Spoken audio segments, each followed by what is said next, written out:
It was 11:45 p.m. on a cold Saturday night in June when I realized I'd missed the last train home. The subway station, usually alive with the hum of commuters, was now a hollow shell of silence. My footsteps echoed off the tiled walls as I paced the platform, the dim fluorescent lights flickering like they were struggling to stay awake. I sighed, resigned to waiting until morning. At least I had my headphones and a playlist to pass the time. I settled onto a bench near the platform's edge, scrolling through my phone for something to drown out the eerie quiet. The air felt colder than it should, laced with a faint, musty smell, damp concrete mixed with something metallic. I shook off the unease, plugged in my headphones, and hit play. For a few minutes, the music worked its magic. But then it cut out abruptly, replaced by a sharp burst of static. Frowning, I checked my phone. Everything looked normal. I was about to skip the track when through the static I heard it, a faint whisper. Sarah. My heart stopped. That was my name. I yanked off the headphones and scanned the empty station. Nothing. No one. It had to be my imagination, right? I slipped the headphones back on, and the music resumed. But moments later, the static returned, and this time, the whisper was clearer, more desperate. Sarah, help me. A shiver raced down my spine. This wasn't a glitch. I leapt to my feet and bolted for the exit, but the gates were locked tight. My phone showed no signal. Trapped, underground, alone. The lights flickered harder, and in the corner of my eye, a shadow darted between the pillars. I spun around, but the platform was empty. My breath hitched. I was alone, wasn't I? A cold breeze swept through, unnatural in the still, sealed station. Then came the sound. Footsteps, slow and deliberate, echoing from the dark tunnels. No trains ran this late. The steps grew louder, closer, then stopped.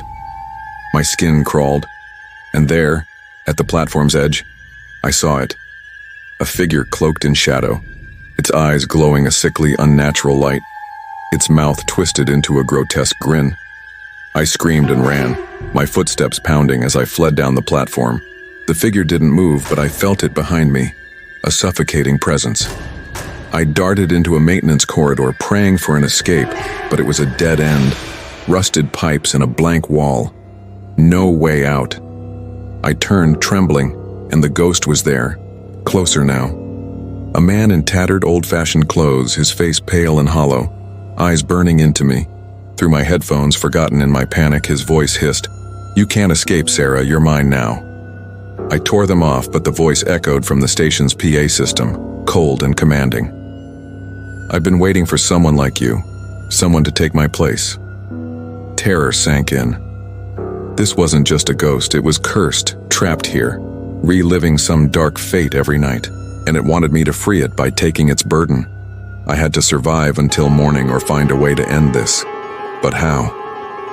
The ghost advanced, and a memory flashed, an old newspaper clipping I'd glimpsed earlier, framed on the wall. It told of a serial killer who died here decades ago, gunned down in these tunnels. That was my only lead.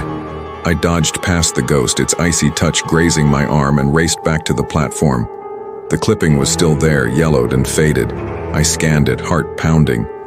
It mentioned the killer's weapon, a knife with a carved bone handle never found after his death. If that knife was still here, anchoring his spirit, destroying it might set me free. I searched frantically, checking every shadow and corner. The ghost grew angrier, materializing to block my path, its voice taunting through the speakers. "You'll never leave, Sarah. You'll rot here like me." But I kept going. In a dusty storage room behind the ticket booth, I found it. A rusted knife with a bone handle buried under debris. The moment I touched it, the station trembled and the ghost screamed, a sound that rattled my bones. I grabbed a hammer from the floor and smashed the knife, shattering it into pieces. The ghost's wail turned to despair. The lights flared blindingly, and then silence. The air lightened. The dread lifted. It was over. At dawn, the staff arrived, unlocking the gates. They found me on the bench, dazed but alive. I didn't explain. No one would believe me. I just wanted out. Walking home, though, a nagging unease lingered. Passing a street musician with an old radio, I heard his song crackle, then fade, and through the static a faint whisper. "Thank you, Sarah, but I'm not gone yet." The musician tapped the radio, confused. I walked faster, the whisper replaying in my mind. Some horrors, I realized, don't end. They follow you. If you like this true story, please like, share, and subscribe the channel to get more interesting story like this.